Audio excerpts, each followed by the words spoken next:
Before Amazon, before Facebook, and before Tinder, French citizens were shopping, chatting with their friends, and looking for love online. How is that possible? Because of Minitel. Haven't heard of Minitel? Don't worry, we'll get you up to speed in the next 60 seconds. What was it? It was a computer network that let millions of people dial in from a cute little terminal to an online phone book and many, many other sites. The terminal consisted of a screen, a keyboard, and a modem connected to over 25,000 sites on hundreds of servers. What were people using it for? People were reading the newspaper, sending email, doing online shopping, managing bank accounts, and more. The most profitable? Adult chat rooms. When did this happen? Research started in the late 1970s and the system rolled out in 1983, a decade before the World Wide Web went live. Who could get their hands on these computer terminals? The state telephone company France Telecom offered free terminals to every phone subscriber. Yes, I said free. Why did the French government decide to invest in the technology? France Telecom was looking for ways to pay for and monetize the digitization of the phone network. They realized that if they could replace paper phone books with a cheap enough home terminal, it would pay for itself in 5 years and seed a whole new business ecosystem. How many people used it? At its peak in the mid to late 1990s, there were 7 million terminals and over 25 million users, half the country's population. This is about the same number of users as the entire global internet had at the time. There's no doubt that this little French box was a social, cultural, and technological phenomenon. It was the world's first mass-market online system. And now let me introduce our speakers. Kevin Driscoll. Kevin is an assistant professor of media studies at the University of Virginia, where he specializes in technology, culture, and communication. Julien Mailland is an assistant professor of telecommunications at the Indiana University Media School, where he focuses on internet policy from a historical and cross-country comparative perspective. He is also a recovering lawyer. Please join me in welcoming to the stage Kevin Driscoll and Julien Mailland.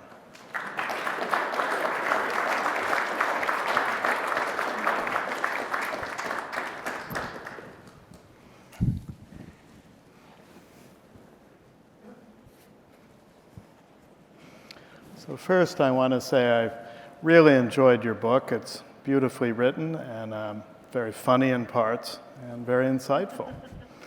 And let's start at the beginning. So where did Minitel come from? Well, so to understand the Minitel story, we need to think about the domestic context and the international context. The domestic context is that in the 70s, the French phone network was in shambles. It was in complete disarray. In the US at that time, it took 3 days for AT&T to come and install a line. In France, it took 3 years to get a line installed. The switches were manual, and it actually inspired a very famous skit by Fernand Reynaud called Le 22 à Agnières. And in that skit, he is trying to call the suburb of Paris from Paris. So he's trying to make a call from inside Paris to the suburbs. And he can't get through the suburbs because all the switches are manual, and it's a total disaster. At the end of the skit, he realizes it's actually quicker to get to Agnières going through New York because the switches are actually automated, right? So that skit was a big hit at the time. So something had to be done. The phone network had to be digitized, modernized, and someone was going to have to pay for it.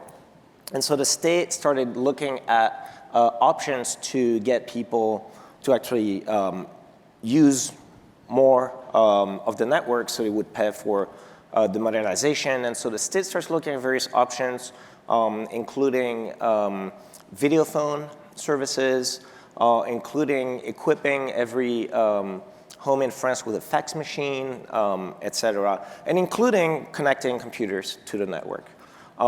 And the international context at that time is that of fierce competition in videotheques. England has a system called Prestel that came out in the early 70s. And France is very concerned about American hegemony, and especially IBM. And I think there's this fear at this time that IBM, with its computer networks and computer databases, will take over French culture by spreading American culture, right? So it's pretty much the same thing that's happening right now with Google and this idea that Google is going to destroy French culture. And so out of this context comes Minitel. At the end of the day, the president of the country, Valéry Giscard d'Estaing, prompted by a very famous report called the Nora-Mank report in '78, decides we're going to do computers plugged into the phone network, and that's Minitel. So why did Minitel, though, win out over all these other proposed ideas?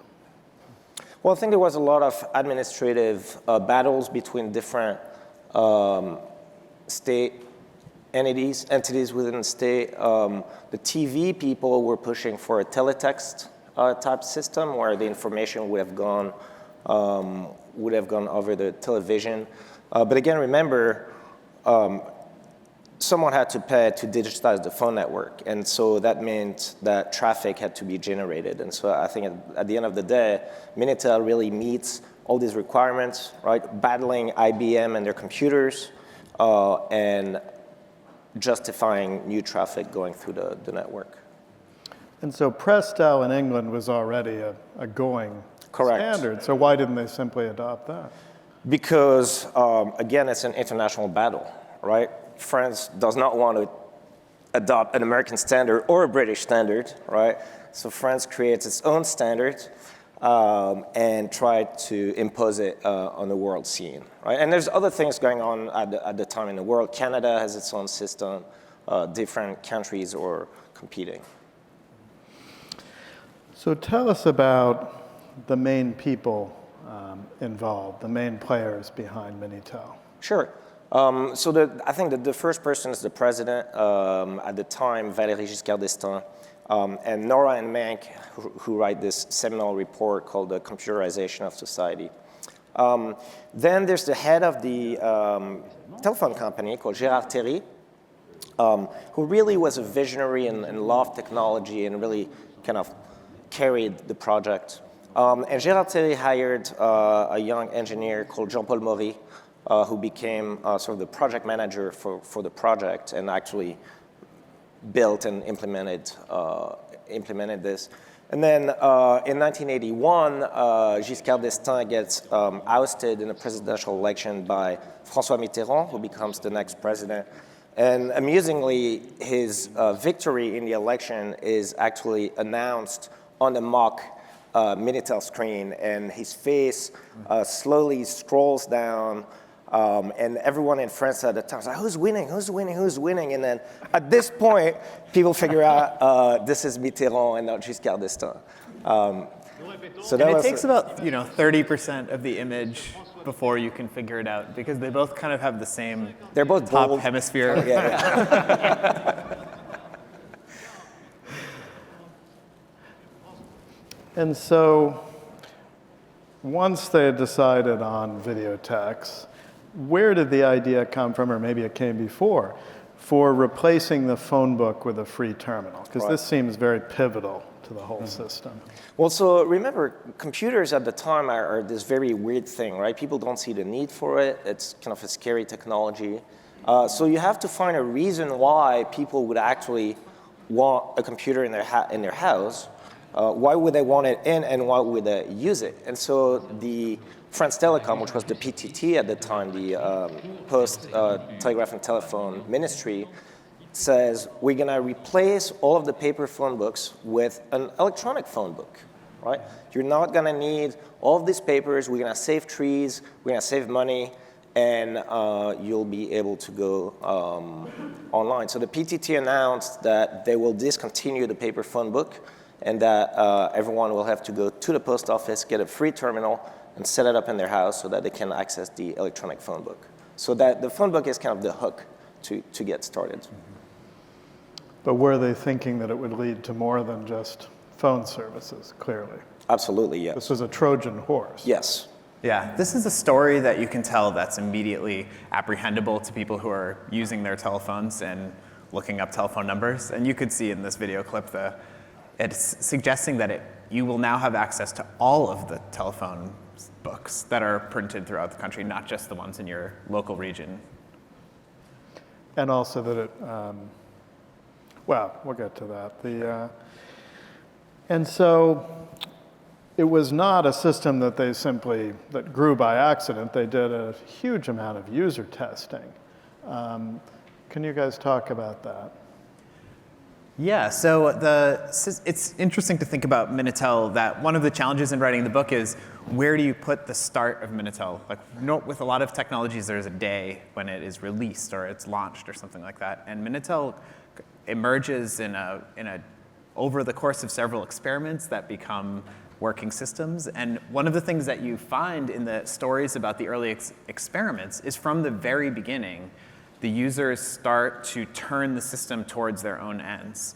So there's a famous story of early chat rooms emerging that are driven by users experimenting and poking at the system and trying to make it do things beyond what it maybe was designed to do.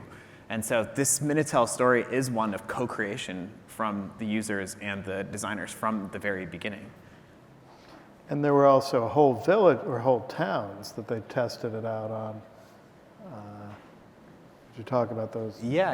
You want to talk about? Yeah, so there's kind of three main experiments. The first one is in the city of Saint-Malo. So Saint-Malo is in Brittany. Brittany is the west coast of France. And this is where the PTT has all of its research and development center. The state, as part of the geographical redevelopment of region, decides Brittany is going to be the Silicon Valley of France. And so a lot of research labs, corporations move there and kind of congregate around the PTT Research Center. So they decided to test the phone book in Saint-Malo with basically equipping the city with those terminals. That's one experiment, and that one is limited to the phone book. But then there's a second experiment in the suburbs of Paris, where they give terminals to several thousand people. And the PTT teams up with service providers. So already around 79, you know that it's not just going to be the phone book, right? The phone book is Trojan horse, as you said. And so they team up with banks, with companies like the French equivalent of Macy's or Sears, things like that. And then they put a number of different terminals in people's houses to also test people's reaction to different ways that the terminals are shaped, et cetera. So they're testing terminals, they're testing services. And then there's a third experiment which is done in Strasbourg, where the Alcatel, Telic Alcatel factory is. They're an important part of that because they actually manufactured most of the terminals. And they're trying to do more like a BBS type of community experiment in partnership with a newspaper over there called Les Dernières Nouvelles d'Alsace.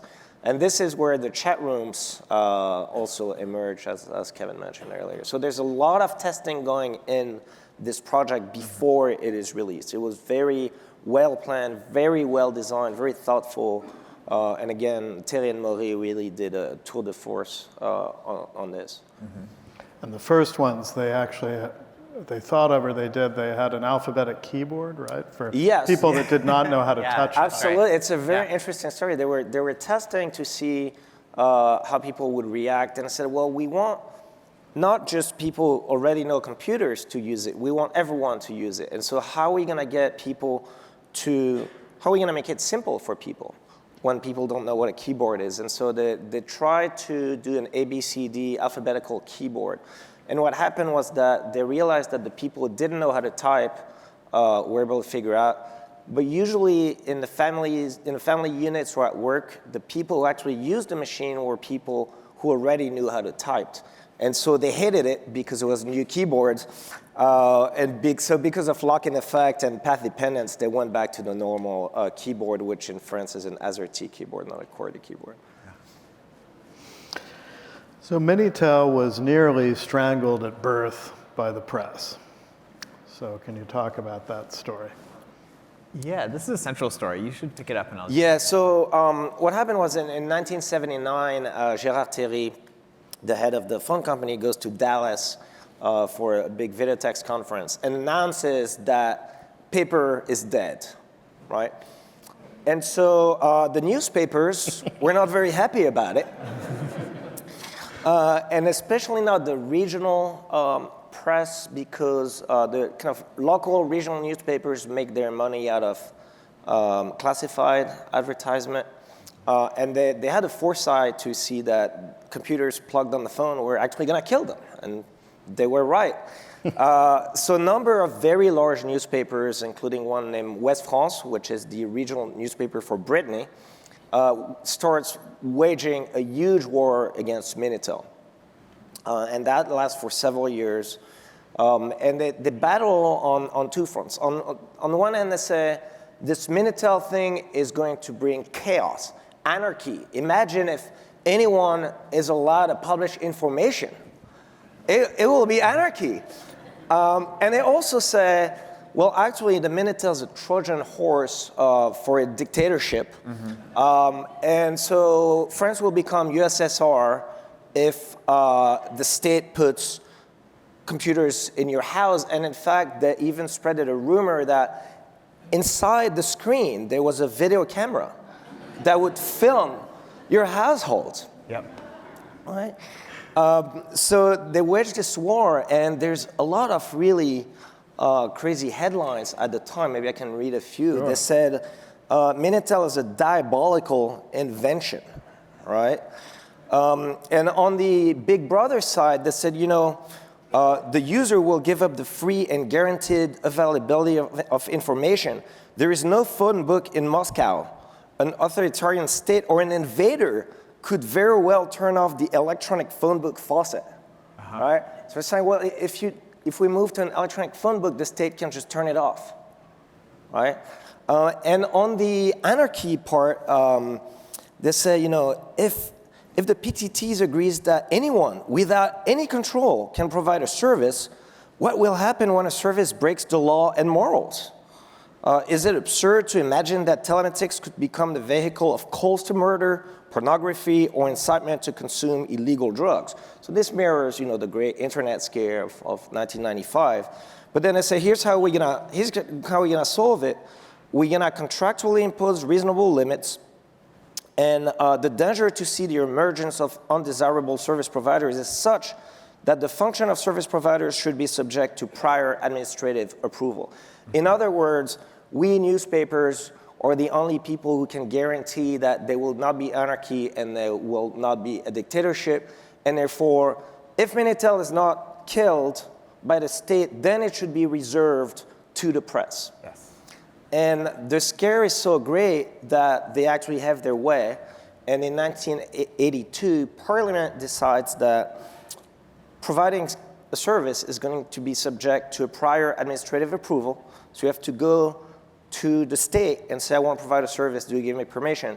And number two, there's a monopoly which is granted to the press to provide services. So at that point, you cannot provide services if you're not an official press company. And that leads to a whole lot of shenanigans. Yeah, I mean, with the benefit of hindsight, you can see there is some real insight in some of the opinion pieces. Like if you can pull apart the moral panic a little bit, it's a question of category. That are we building media systems or are we building technology systems? And the answer is, of course, both. But depending on how you build the categories, you have all these policy consequences and expectations of users. So the decision to categorize them as media has a bunch of funny consequences. My favorite is, of course, that in order to create a Minitel service, you must be affiliated with a press organization of some kind. So there is a new form of business, a kind of cottage industry that comes up around it called the ghost press, where the business is we will make a newspaper that has subscribers, like hundreds of subscribers. We will routinely print the newspaper with articles in them, and that will be a business, and that will be enough that we can sell this whole ghost newspaper to you, and then you can go to the state and apply for permission to make a Minitel service. So the press is like, these ghost presses have we do have evidence of this with these bizarre articles that are not really made for any real audience. The subscribers are not expecting to actually read this. It's like this whole charade that occurs just to justify like the places in the form that you must fill out in order to get the short code so you can have a mnemonic in the system and be listed in the official Minitel directory. So early content farms. Of a kind, yeah. For a different purpose. It's almost more like the spam comments that are left on spam blogs. So how did that affect civil liberties and the business model, this bizarre compromise in essence? Well, so it certainly created, I think, chilling effects on speech, especially early on, because a normal individual could not actually go and set up a service, right? You really had to kind of jockey around with the state. And second, because there was such, I think, pressure, this moral panic, the content providers were very careful to monitor the content that was going on in the chat rooms, especially because so a lot of the chat rooms, as we'll talk about, were sexy chats. Pink Minitel, it was called. The phone company didn't want to be associated with content that could potentially be illegal. For example, prostitutes going on those chat rooms to solicit clients. And so those services hired a bunch of people who would do two things at the same time. One of them was to, at least on the straight chat rooms, to pretend to be women. So a lot of time they were male college students who would trade Minitel time against some time moderating the chat room. And so they would pretend to be women and would chat with unsuspecting male customers. And at the same time, they would monitor the chat rooms to make sure that illegal stuff wasn't going on in there. And the picture that you're seeing on the screen is that of it is staged, but it's a real person, and his nickname is Coca. And Coca was a moderator for a site called 3615 SM. And he was a college student, and so here But sorry, that was Service Medical, right? Correct, of course. Yes. No, but that was what they... So SM was medical service. Of course, it got used for other purposes as well. But so Coca is a real person. That's his real apartment. And you can see he's a college student. He has an empty fridge, a bottle of Jack Daniels, and a Minitel. And he's working the chat room, both enticing people and having sexy chat and making sure nothing illegal is happening. Yeah. Let me underscore two things in that story, too. One is that it costs money per hour or per minute to be connected to any Minitel service. So many of the moderators are trading time for time, that they are themselves enthusiasts or Minitelists who want to spend more time in the system. So they're often monitoring the systems that they themselves use. And then something we discuss in the book a bit is that this really illustrates a gap between official policy regarding censorship and speech regulation and then on the ground how it's carried out. That just because there are certain practices or forms of speech that are restricted, it's difficult to stop people from talking about things in a chat room, and we don't have an automated system in these cases. There's just a fellow user who's sitting there and for these hours is responsible to say, hey guys, don't talk about that, or flag a user or something like that. It's a very manual type of process to actually implement some of these speech regulation policies. But they could block the user if they kept doing something. Sure, like a mod on a chat room or something like that. But to step back a moment, so now we're in the era when it's fully monetized, but how did Minitel develop from a free phone book to an e-commerce platform? Yes. Yep. That I think is the key to Minitel is that in contrast to what was going on in other countries like the US, where there were hundreds of systems, none of which got critical mass, in contrast to Canada and in contrast to Presto, the phone company really figured out the economics of it. And they did a number of things to prime the pump and get network effects and get everyone in the system. The first thing they did is that they gave everybody free terminals. Okay, so you would go to the post office and they would hand you a free computer. And that was crazy. Second, the system was completely plug and play. What you're looking at right now is the user manual. That's it. That's what it looks like.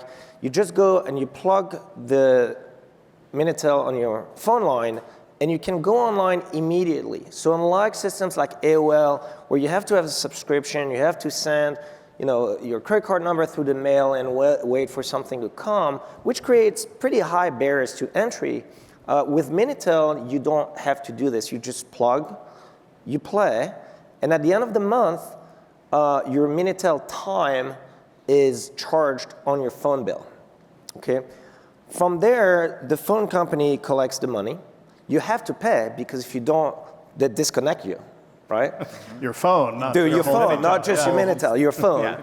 So the state then takes that money and rebates 2/3 of it to the content provider. Okay, so the system that Apple implemented in the iOS App Store is ripped off from the Minitel system. And for the content provider, it's brilliant because you can be a small content provider, okay, setting up your server in your basement, and you don't have to bill anyone. You don't have to deal with the billing. It's done automatically. You get a check at the end of the month. You don't have to chase people, right? And there's a built-in business model, which is already there. So it's very easy to monetize your content from the start. This is something that the web did not have, and that's why so many startups crashed in 2001, because there was no business model that was already there, right? People had to imagine business models, and it took a number of years for this to happen. But with Minitel, it was a turnkey system, both for the user and for the content provider. Yeah. So beyond getting an affiliation with a press organization, which could cost some money, but there was no need for venture capital as there was here.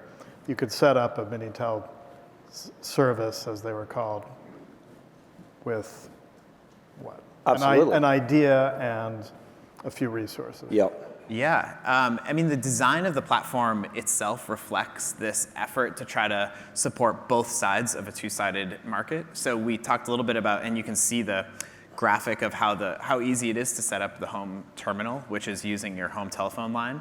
But on the services side, they actually gave a lot of freedom to the designers of the services to use whatever system they wanted to host the servers. And that's kind of unusual from other video tech platforms as well, where even though the maybe ambition of the system was to cultivate domestic technology companies, there was no restriction from you using a machine from DEC or IBM to host your service. And in fact, many did, because the engineers tasked with building the host software preferred to use Unix tools and Unix-like environments than what might have been available from Bull or others at the time.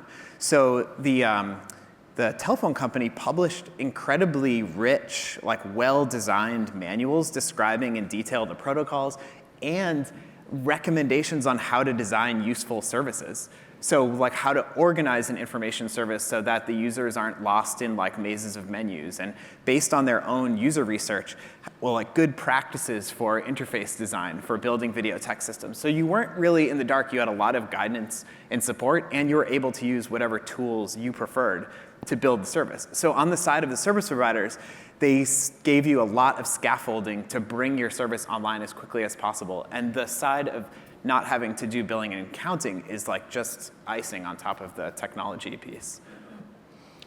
And so this made a number of online entrepreneurs rich. Can you talk about the dot-com boom of the 1980s? Sure, it did that. It also made not just content providers, but also a big hardware industry did develop.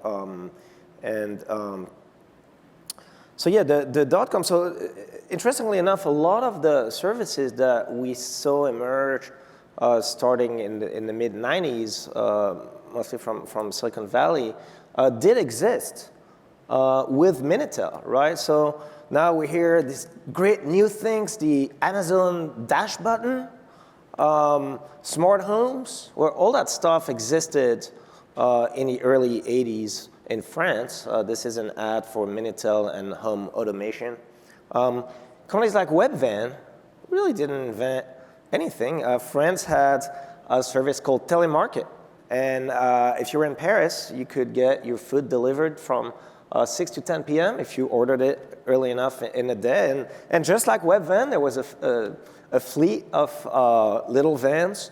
This one is a repurposed postal service van. And again, unlike Webvan, there was actually a business model there, right? Because even if you don't profit on the food you sell, you profit on the connection time, right? It takes a while to browse a catalog of thousands of products. And so there was a business model there that was plugged in. And so, yeah, there are a lot of services that we... I would say that the innovation is both in the services and in interconnecting Minitel with other technologies of the 1980s, especially home computing. So once you know that everybody in the country has access to an information service like Videotech and Minitel, then it frees other industries and entrepreneurs to build on top of that assumption. So for home banking, for example, if you bought a home banking software, it might come with a serial cable to connect your PC to Minitel. And this is really interesting because in the US, the adoption of modems was very low relative to printers, joysticks, I mean, every other They were hard to peripheral. use. It's hard to use and it's hard to know why. If you don't know anybody that has a modem, it's really hard to express why this relatively expensive and arcane peripheral is worth your money. But Minitel could be adapted to be a modem. It had a serial port in the back.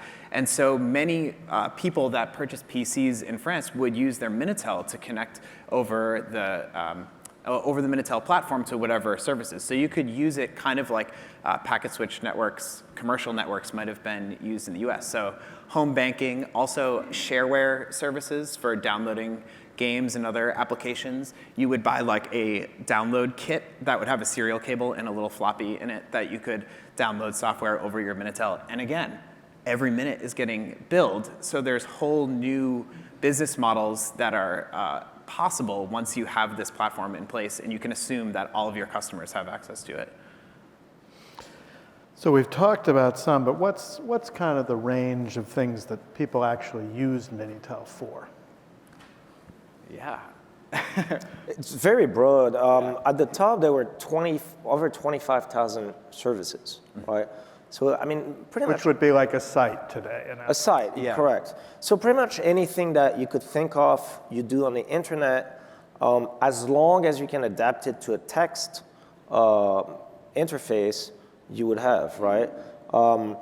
So a lot of commercial services we've talked about. Online banking was huge. The banks put a lot of money on that. E-commerce, any sort of e-commerce, eBay type services. You could buy movie tickets, concert tickets, transportation, food. Well, there was a lot of services that did replicate some of the want ads that you would see in alt weeklies and newspapers. So there's like a Craigslist type of exchange of used goods or services, advertisements of services. And many of them do look like the kinds of walled garden type of systems that we would see later. So there would be like community systems that would have private messaging, public forums, real-time chat, some multiplayer online fantasy games, MMO style games like in a MUD format, but with Videotech graphics, so some of which even have the kind of dungeon crawler aesthetics of something like Wizardry or Might and Magic. Trying to think of some other games were absolutely huge. Yeah. Lots of information services. So basically every corporation had a site, just like a corporate webpage that you would see now. Information databases about companies, businesses. Government portals were huge. Basically every administration had its portal. And actually one of the things that helped get critical mass and increase penetration is that you were actually required to use Minitel for certain things, right? So for example, when I registered for university, when I was in high school, I had to go on Minitel to register. There was no other way, right? So you had to have There was no not having a terminal. You had to have a terminal. Things like, I remember dealing with a military service I did online. Any sort of administrative things you could do online. So a lot of e-government that you see now had its roots there. Yeah, and also when we talk about chat and things like that, for some number of people, there was a kind of Minitel subculture that was people who were fascinated by the fact of going online.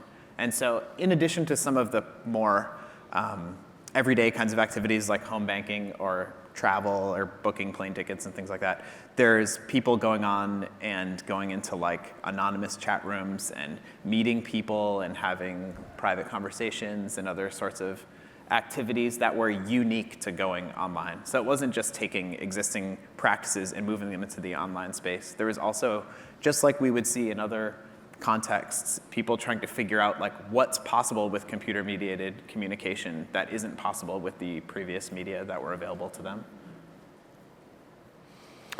So in terms of who used it, it's really everyone, a broad cross-section of society, right? This is an interesting question. I mean, as we've talked about a little bit, there are certain key moments in life that everybody is obligated to use Minitel. And then that's one end of the spectrum. The other end is like the hardcore Minitelist who is trading their free time to moderate chat rooms so that they can stay up and chat with people.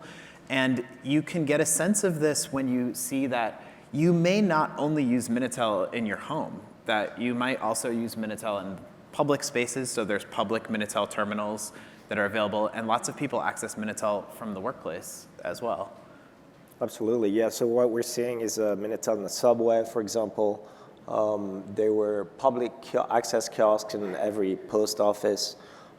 So not everyone might have a Minitel at home. Everyone certainly who wanted a Minitel at home would get one because they were free. But even if you didn't want the machine at your home and that you had to use it, you could just go to a post office and use it, or your workplace probably had a terminal. So I think the only people who did not use it are the people who really decided not to use it. Right. And you could also use it on your PC. There were programs that you could use Minitel on the Mac and various. Correct. They had emulators, especially in the 90s as there was the transition to the internet, which I think we'll discuss later. Mm-hmm. Mm-hmm. Yeah, when I moved to France, I tried to use one, and then of course it didn't work. But didn't work? No, Minitel for Mac that never were installed properly. And there was even music around Minitel. Yeah, I mean, once you kind of wrap your mind around how present Minitel is across everyday life, to the point that it fades into the background and ceases to seem like an exciting new technology, it's just the way you look up phone numbers and things like that, then it surfaces in other areas of popular culture. So we've collected a lot of popular music that makes reference to Minitel, like a lot of club songs about hooking up with strangers that you meet on Minitel, or love songs that are about affairs that began with Minitel, and some end happily and some end in sadness. There's also episodes of TV shows, like we found police procedural TV shows where there's a murderer who's like meeting people on Minitel and killing them. Yeah, Minitel is sometimes the center, like the song is about Minitel, and sometimes it's mentioned in passing because it really is part of the backdrop of everyday life by the end of the 1980s. And so the adult chat Minitel Rose was a huge part of the business model, as I understand it underwrote the rest of it. If you could talk to that, and also just about the social role. What was society's reaction to this, and how visible was it? Yep. So the sex chat was extremely visible because there were so many services that competed that they had to advertise. And so there was this battle of advertising, and basically for about 10 years, the streets of France are covered with billboard for sex chat. I mean, it was everywhere. Right, and to the point that it really faded in the background. It was just there, right? And it's funny because I think Minitel is one of those things where you spent more time seeing it on billboards than actually going online because it was so expensive, right? So it really became part of popular culture in that sense. Yeah. And I mean, sometimes when we talk to people about Minitel photos and like the general notion that there was so much sexuality infused with the system, it's hard for people to wrap their minds around it because they're seeing these like blocky videotech graphics and trying to imagine what's so stimulating about that. But it's really the possibility that you go to this place and you pick a handle and everybody else is there and you're in pseudonyms. And so the first issue of Minitel magazine has a picture of a person wearing this like elaborate feather mask, and it says, "The Return of the Masquerade Ball." Because Minitel is a place that you go, it's a third space, and you can be someone else when you're there, which is also kind of the content a lot of the songs touch on as well. So part of Minitel Rose is like flirting and playing and play acting, and maybe there's like cyber sex of a kind, but not necessarily. And sometimes it's the prompt to an in-person meeting. Sometimes it just is what it is. It's just a chat that's kind of fun and provocative, but isn't necessarily leading towards something else. And it was actually the major newspapers that were running the adult messagerie themselves, right? Yes, because I think early on you had a bunch of entrepreneurs who stored those services, and then the newspapers realized, especially the big national newspapers, realized that there's actually a lot of money to be made and that they can diversify their business model, right? So, I mean, if your newspaper is going to get killed by Minitel, might as well get on the bandwagon and actually benefit from it, right? And so what you see happening in the mid-'80s is a lot of consolidation of sites that are run by private entrepreneurs with very large newspaper companies. And a lot of these national newspapers made extremely large amounts of money in those sexy chat rooms. And there were even people saying that underwrote the newspapers themselves. Correct, yes. So Le Monde also had its own. Even Le Monde, which is, yeah. a very intellectualist. The New York Times. The New York Times of France had a sexy chat room. Mm-hmm.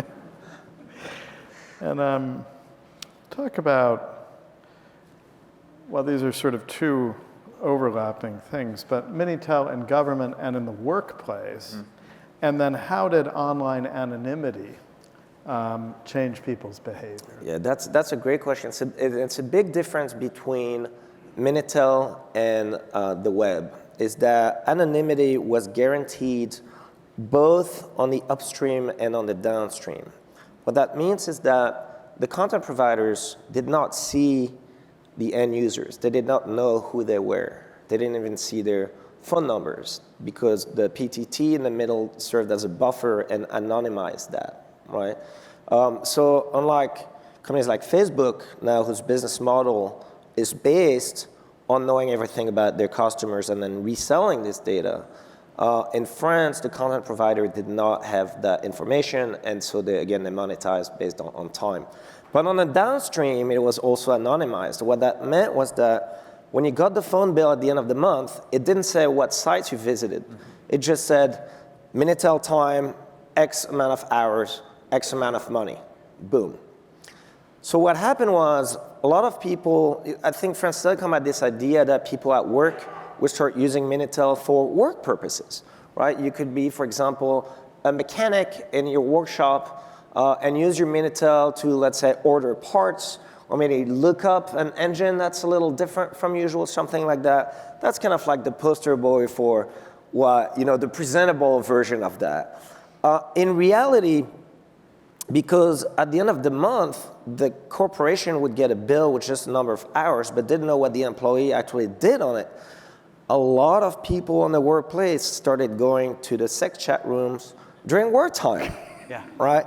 And it was a big scandal, and a number of systems emerged to try and curb this. So like locks, like physical locks you could put on the Minitel box, software that would limit the kind of sites you could access, and this was this big controversy. Of course, France Telecom always denied that there was any sort of issue. But in reality, it was a huge, huge deal. Some sites even had a clever feature where you could press a button and some neutral page would appear, right? So you'd be in a sex chat room and you would hear your boss come by, you'd click a button, and boom, you get a very presentable corporate page. And this, what you're seeing is a feature in one of the Minitel magazines that says 3615, which is a phone number you call, makes bosses freak out. Yeah. And as I understand it, from your book, France Telecom did briefly try to break the anonymity, and that did not work very well. Yeah, they did. There was a little memory left in the machine to put in the equivalent of a cookie, right? And the idea that France Telecom had, which was a good idea, was you can terminate a session, and then when you start again, you will go back immediately to the last page that you visited. Right? This way you don't have to go through the whole tree structure again. It's a clever feature. The problem is that when that happens and your boss comes behind you and you turn off your Minitel, they can just turn it back on and see what page you were on. And so people freaked out. A lot of people brought back their Minitels to the phone company saying this is Big Brother in action. And so France Telecom had to back off because they were going to kill the golden goose, right? Which they pretended didn't exist, by the way. They were very, very busy minimizing the impact of sex chat rooms. Early on, they would list them, and then in later reports, you see that in their annual reports, that category disappeared. Right? So the books were completely cooked by the PTT to minimize the impact of the sex chat room, but in reality, they loved it because they made so much money on it, right? And that was all, the anonymity and people using it without permission was also a problem with children at home. Oh, absolutely. Huge phone bills. And especially early on because people didn't realize, you know, when you're told it's going to be $1.50 a minute and that you go and you start chatting and it's fantastic, you very quickly forget how expensive it is, and you get a phone bill at the end of the month that's ridiculous, and you have to pay it. So early on, there was a lot of drama in families. Also, as you said, children would go on not necessarily knowing. To adult sites, but they could be doing something perfectly They legitimate. could be just exploring the phone book, for all you know. Yeah. But what was the highest? You mentioned in your book some very high bills. What was the highest that was? I think it was like at least $100,000 equivalent or something ridiculous. For a 2-month like billing cycle. For 1 month. Oh yeah, 2 months maybe. Tens of thousands for sure. Yeah, absolutely. Yeah. Mm-hmm. There's a lot of there's stories. a good motivation to become a moderator. Yeah, and you hear a lot of stories from entrepreneurs about people begging them, saying, "I had no idea. Like, please have mercy on me." And I said, "No, you got to pay." Yeah. So that leads very logically into the next question: was Minitel profitable?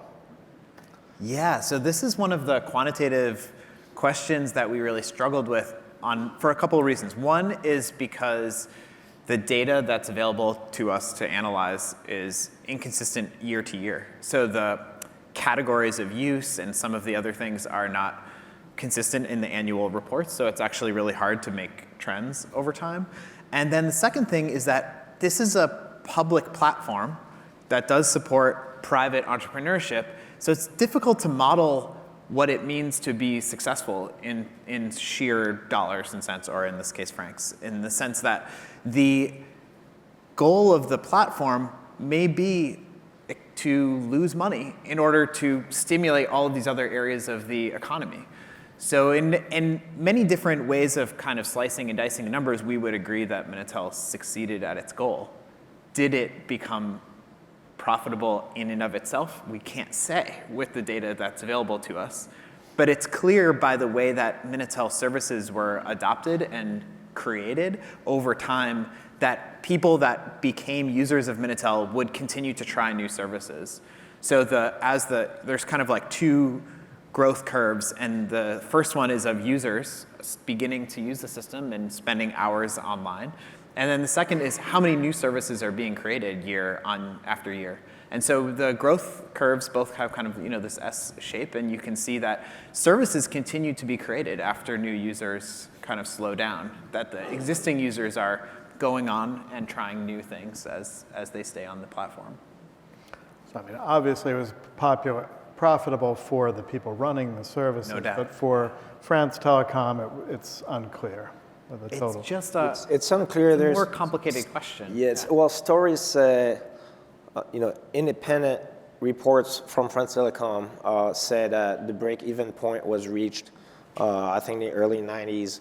Opponents said that no, it was never reached, it was a failure. But there isn't data that allows us to answer this question. What we know is that very large fortunes were made by entrepreneurs. Mm-hmm. Mm-hmm.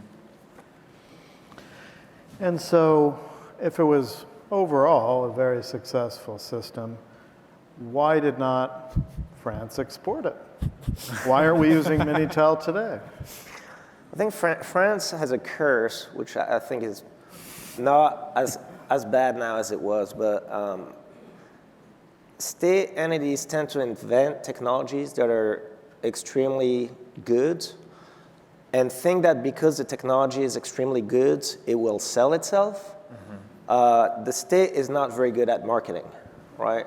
So you have things like the CHM television standards, which was much better than PAL or NTSC, never get exported except for a few exceptions. The high-speed train is also an export failure, and Minitel is an export failure. I think from talking to a lot of people, including people involved in trying to export the system to the US, it was just a clumsy marketing effort, right? I think there was this idea that because it succeeded in France, it would succeed elsewhere, but that's not how things work in practice. It's also a question of what will you export? Will you export these protocols? Are you exporting these terminals? Or are you exporting the full model of having a hybrid public-private platform that connects all homes and make sure all these people can get free terminals? And doing that in some place like the United States is a completely different political and economic undertaking than it would have been in France at the time. And was the 101 online? Yeah, so there was an experiment here in the Bay Area called 101 Online. And France Telecom had those. It was in 1991. They had those. They made 55,000 American Minitels that were based on the 1983 model, which by 1991 was completely outdated. And they say, here, America, take this thing. They were clever. They hired John Coe from The Well to become the community manager. On this picture, you can see John demonstrating the product at a Bastille Day party in the financial district in San Francisco in '91. And he wanted to market it as a chat box, which was a good idea.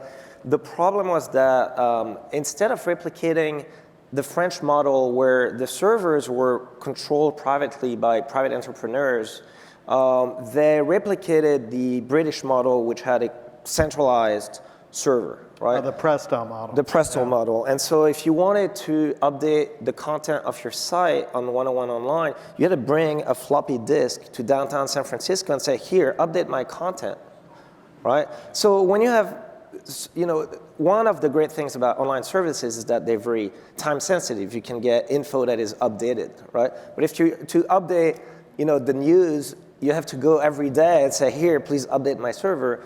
It's not gonna work, right? So because of that, also because of mismanagement, also because of the fact that in 1991 in San Francisco, a lot of people had PCs that had nice interfaces, and here they were trying to sell a terminal from 1983 that only did text.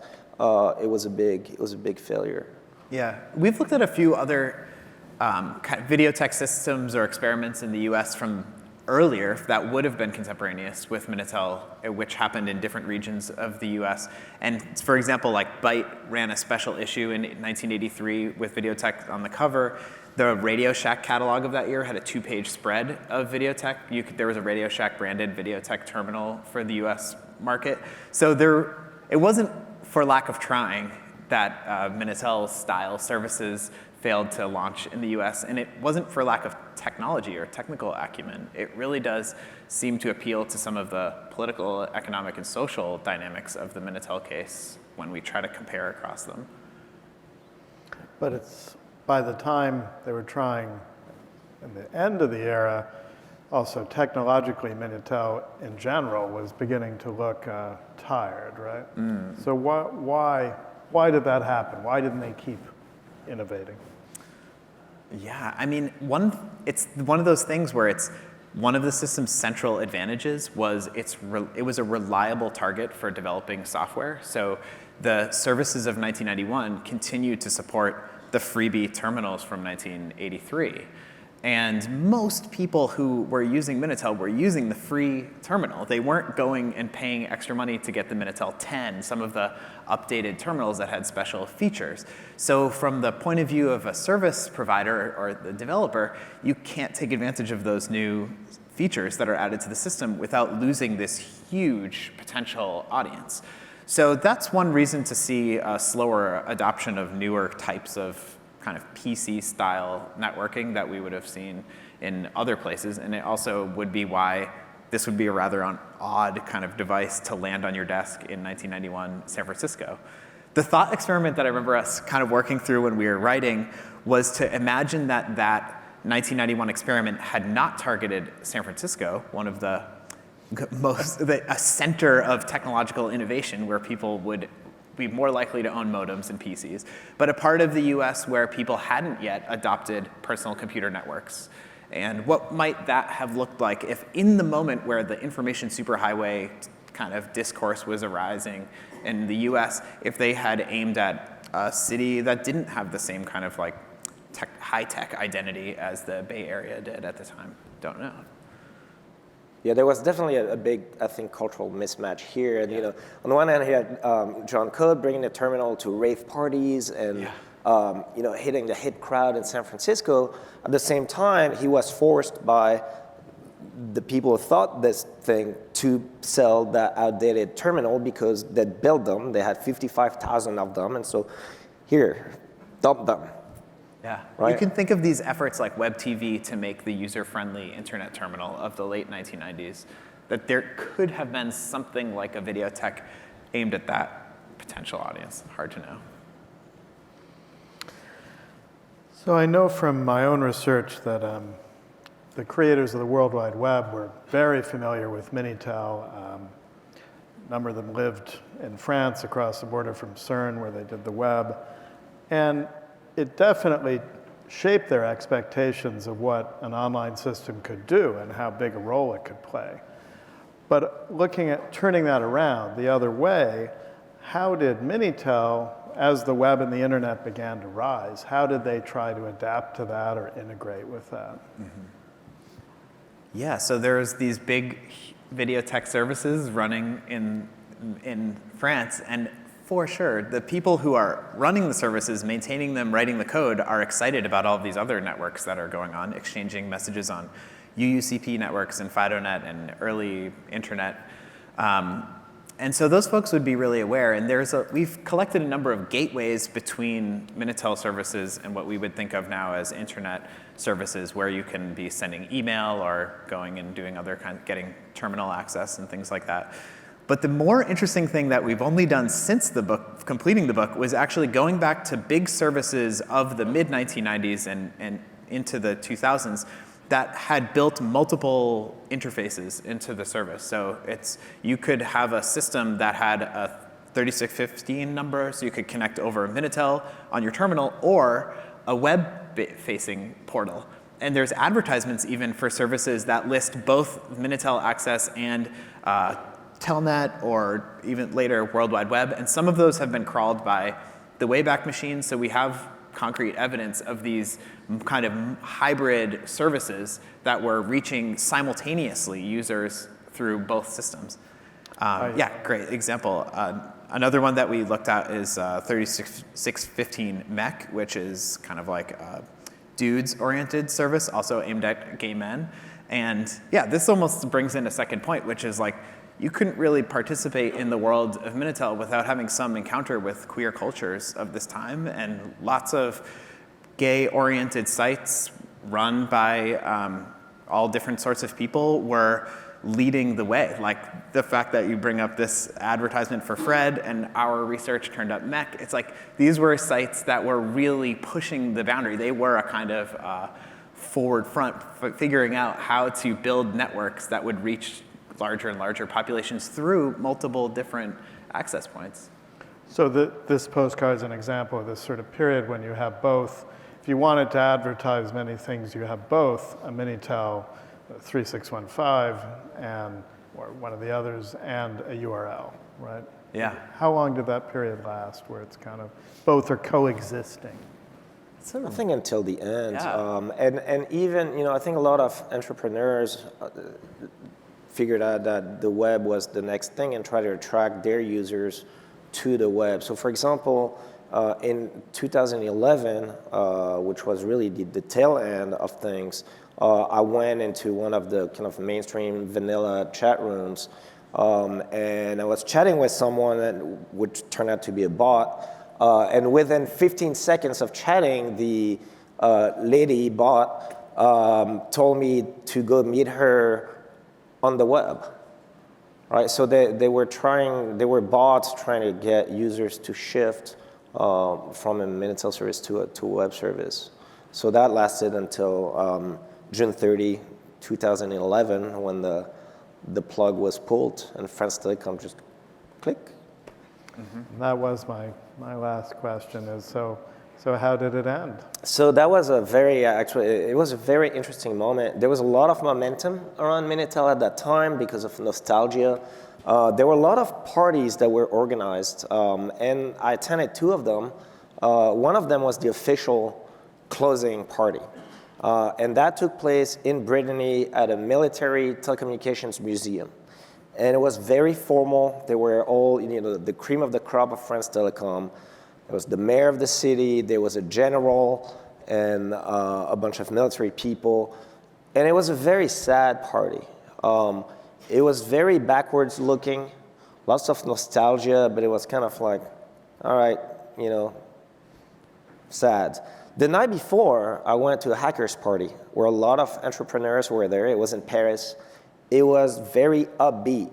It was a fun party. People were excited. There was excitement, and these were the people who had transitioned from Minitel services to web services, and so it was more of a fun wake. And they were very forward-looking, and I think using Minitel as a case study for thinking about tomorrow's internet. And that's what we try to do with the book, and we call it Minitel Welcome to the Internet, to highlight the fact that it's not just a dead technology. It's a dead technology that is a great purveyor of lessons for what a good internet policy should be, for what the internet could look like tomorrow.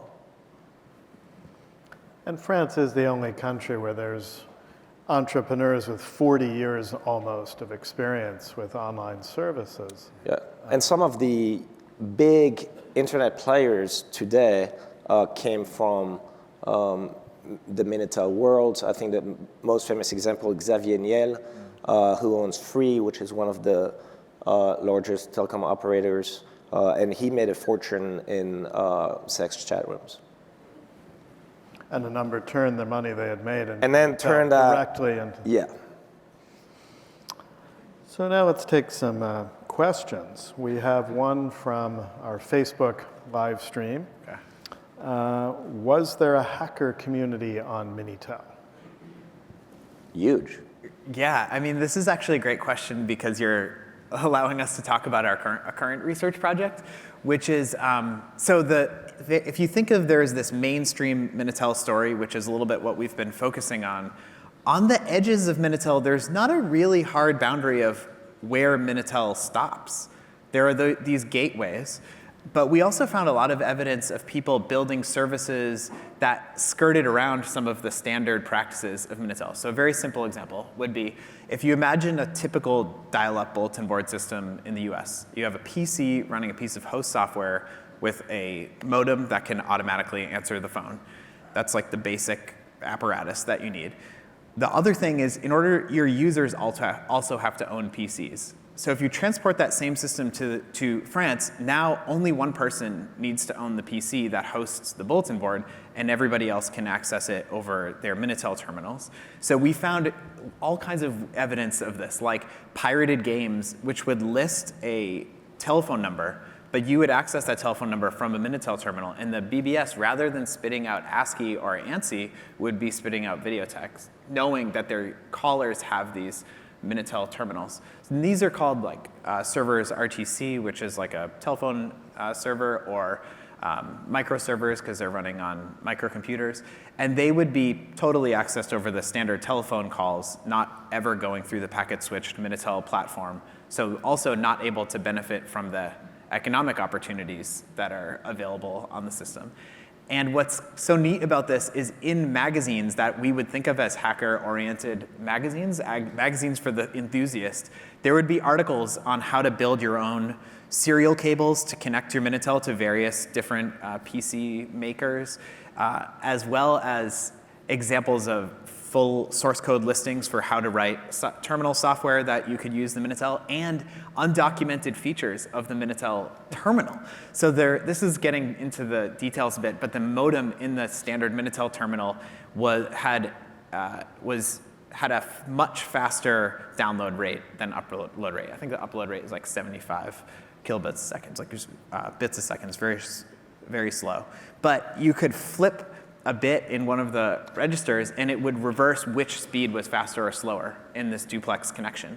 So you could use that in a clever way to kind of spoof a 1200 baud connection, as long as both sides knew what was going on. And so there's all articles explaining how to do this, all these other sorts of undocumented features, and then that hacking culture carries on. Like, the Minitel platform is officially closed, but there's never been more activity than there is now. And people reach out to us all the time with video clips and images of cool things that they've made, Twitter clients, little like system monitors for their servers and things that use the Minitel, because it does have this serial port sticking out the back, and you can do all sorts of interesting things with something like that. And here's a question actually quite related to that. So tell us about the underlying hardware. Processor, baud rate you just talked about, upgrades, downloadable software, features. Yeah, sure. Yeah. Well, this is a terminal, and so the standard terminal that people are getting by going to the post office and get one for free is Minitel 1, and the most widely used version of it is actually Minitel 1B, and the B stands for bystandard because it can flip into a ASCII mode, and so you could actually use your Minitel terminal as a terminal for a microcomputer. So there are even some PCs sold only in France that would only have like a floppy drive, memory, CPU, and no keyboard or screen, because they told you to use your home Minitel as the terminal for your PC. So it's not a computer per se. This is a terminal. There is a article that we used that was aimed at the hobbyist reader that says, think of your Minitel terminal as just screen plus modem plus keyboard. And sticking out the back, there's the serial port, there's the T-shaped plug that plugs into your phone, and then there's the power plug. And actually the basic Minitel, this display is in grayscale. And there's kind of a clever way of encoding color so that images that are intended for color will look appropriate on grayscale. So there's some interesting things with how that works. And also some of the basic Minitel terminal doesn't have auto-dialing capacity. So the typical use of Minitel would be to pick up your normal handset, dial, wait till you hear carrier, then flip over to your Minitel, and then you can hang up. So there's an interesting way that it did just enough to get these people online and no more. It's this really simple, hackable kind of system. And then all of the intelligence is happening on the part of the gateway machines that are sitting in your local dial-in access point, and then on the parts of the servers that are being accessed over a packet switch connection. And that's the early terminals. What would the let's say the Magis, the very late ones, were they much more sophisticated then? Yeah, so if you were to visit Julian's house and go into his living room, you'd see a lot of different terminal equipment. Do you want to tell us about something? Yeah, I have too many Minitels in my house. They made some great innovation. Another thing that the state was really supportive of was the chip card technology. The state really helped jumpstart an industry of chip cards. And to support it, France Telecom turned all of the coin-operated phone booth into card-operated phone booth. And those chip cards were very useful to do secure online commerce, because if you're a chip card reader, the reader checks that it's not stolen, that the PIN code is accurate, but doesn't actually send a lot of personal details over the phone line. And so Alcatel, I believe, is the one that built the Minitel with a built-in chip card. And so you would just put in your credit card into your machine and make a secure purchase. Credit card or phone card or both? Credit card, sorry, a credit card based on the same chip technology that was in the phone cards. And so you could make online purchases in a way that was much safer than doing an online purchase online today. Yeah, we should say something a little bit more about this, which is once you have this platform in place where you can bill people for their connection time, it actually becomes a rich opportunity for building a secure payment system. And so there was an example a little bit earlier of using your Minitel as a point of sale connection and other kinds of online services. And so this is a way that Minitel really leapfrogs a lot of the system and anticipates a lot of the problems that would come up later with trying to have secure payments online. So when you see something like the App Store being used to make a payment for something like a magazine subscription, partly that's just jury-rigging the existing trusted systems that you have to get a secure payment, where you're going through this middleman system.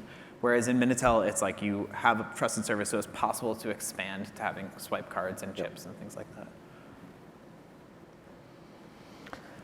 So was the signal transmitted as acoustic beeps, radio frequency like DSL? What was the bit rate, which I think you already... Well, it's a kind of hybrid system. So you dial into a local access node. That's acoustic beeps. It's standard modem. It's using ITU standard. And then your gateway, so it's interesting. You dial in, it answers the phone, and you have this portal, and that's where you type in those codes like 3615 Fred, and then you can go to Fred, or you can use the directory at that point. But then your connection moves over into Transpac, which is a nationwide packet switch network, and your services are very likely have a Transpac connection to the machine. So it's all packet switched from that point. And the rollout of Minitel over several years is limited by the creation of those gateway machines at your local telephone switching station, so that you can make that local call just to get into the system and then move from there. And that's the PAVI, the PAVI, point of access, video text, something. Yep, exactly. But it's essentially the same model as the dial-up internet, where you're dialing up over an acoustic line to get on to the packet switch network. Yeah. The main difference, I would say, is that once you're on the public data network, it uses the X25 protocol, which is virtual circuits instead of IP.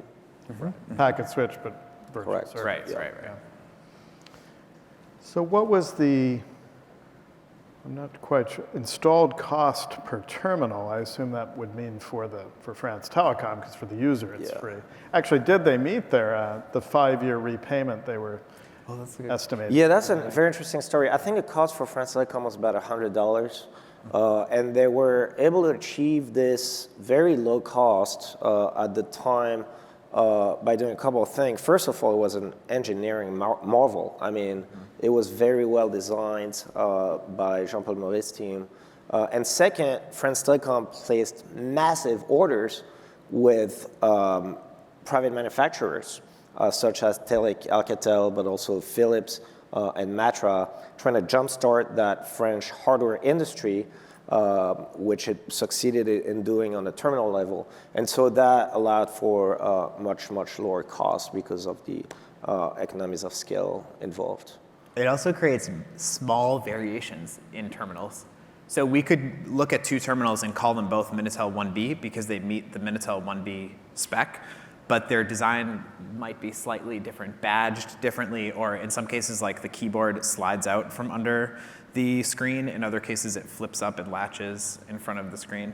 And this is because as long as you met the spec, the individual manufacturers were free to make variations beyond that point. And then the question asks, was it based on ISDN? But no, right. No. I think some of these later Minitel models that you had to pay for had various other sorts. We know they have faster acoustic modems for sure. It's not impossible to imagine, but by the time people would have ISDN lines at home, that type of person who's getting ISDN subscription would also own a PC and maybe would use their PC and use Minitel emulator rather than getting a specialized terminal. Right, I mean, ISDN was not used behind the scenes, that was transcom. No, yeah. And the cost per hour for Minitel, what was the range? I think we recalculated it based on cost of living, et cetera, but I think it was about, on average, I would say about $1.50 per minute. Now, there's variations because the France Thecom was offering content providers different tiers of pricing so that as the content provider, you could decide to make your Minitel access for the customer either very cheap or very expensive. So there were, for example, if you were a large company and you used your Minitel for your customer care service, you didn't want the customer to pay, so these were very cheap for the customer.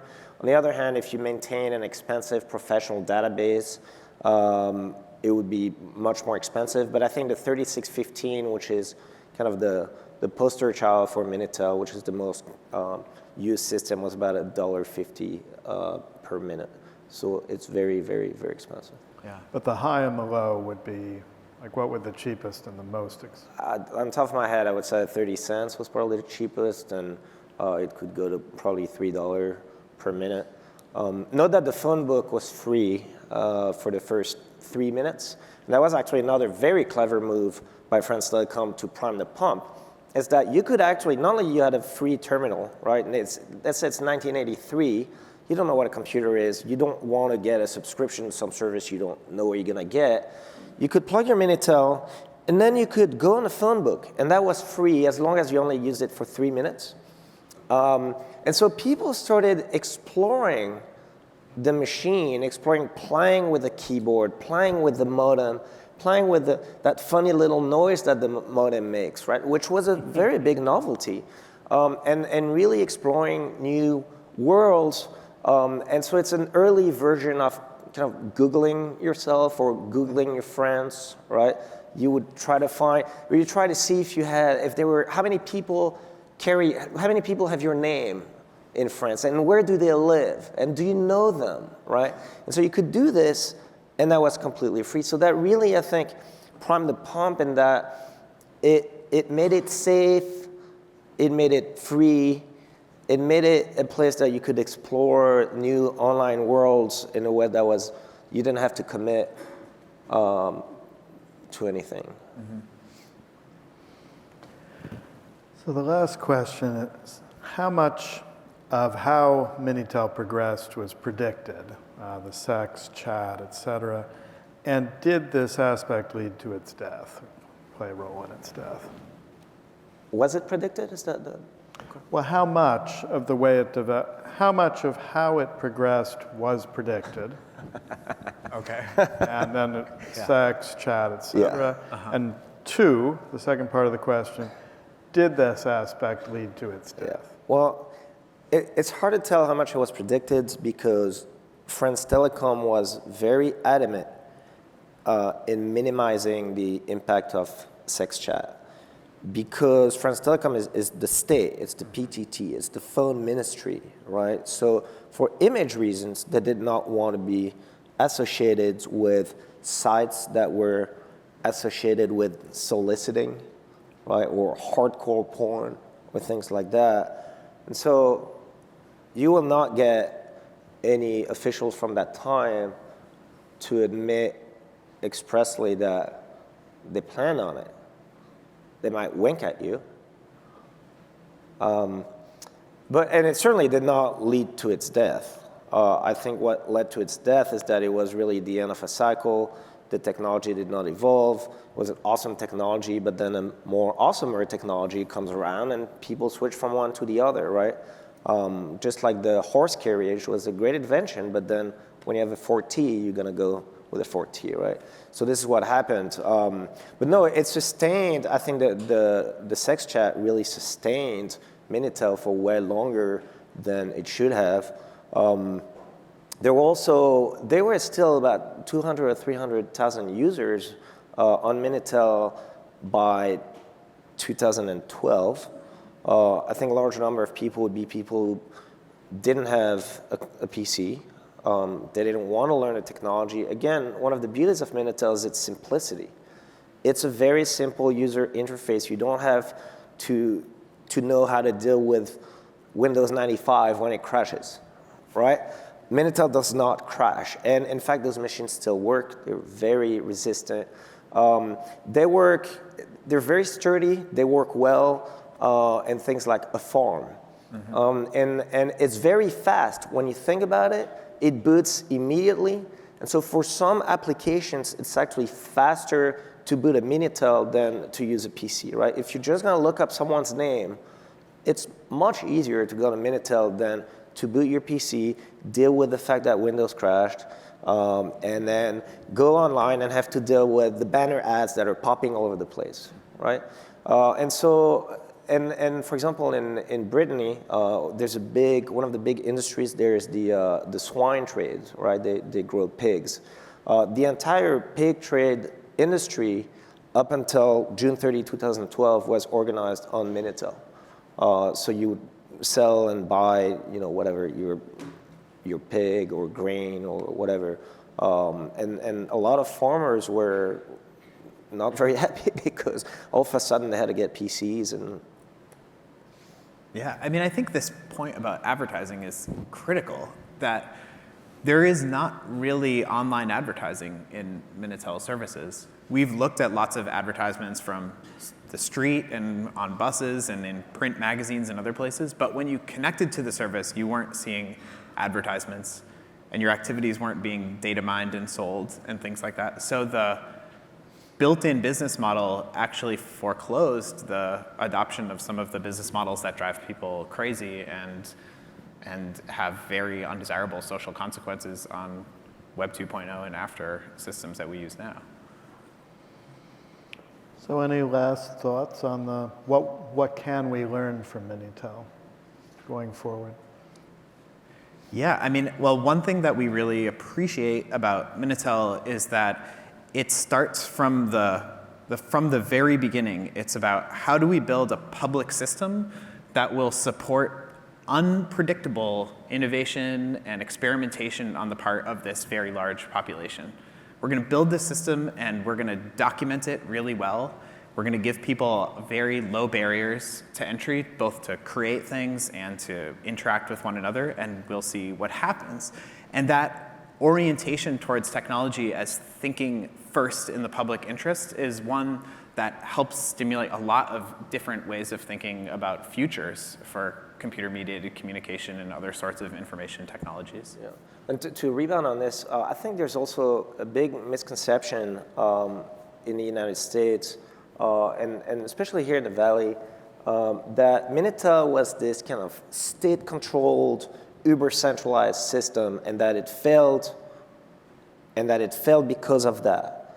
I think if you look in details, yes, there was state control in the middle because you have the PTT as the middleman, right? You have to have the phone company set up the virtual circuit over the PDM, okay? But these services were not centralized into a state-controlled mainframe. That was the Prestel model. That's what happened in England. In France, the servers were actually privately controlled by operators. So yes, there was some jockeying you had to do with the administration to get your shortcode, et cetera. But once you were set up, the private entrepreneur had complete freedom to do whatever they wanted. And that really led to kind of this boom in innovation. So it was, from an system architecture standpoint, it was not a centralized system, it was a hybrid system. You got elements of centralization, but also very important elements of decentralization.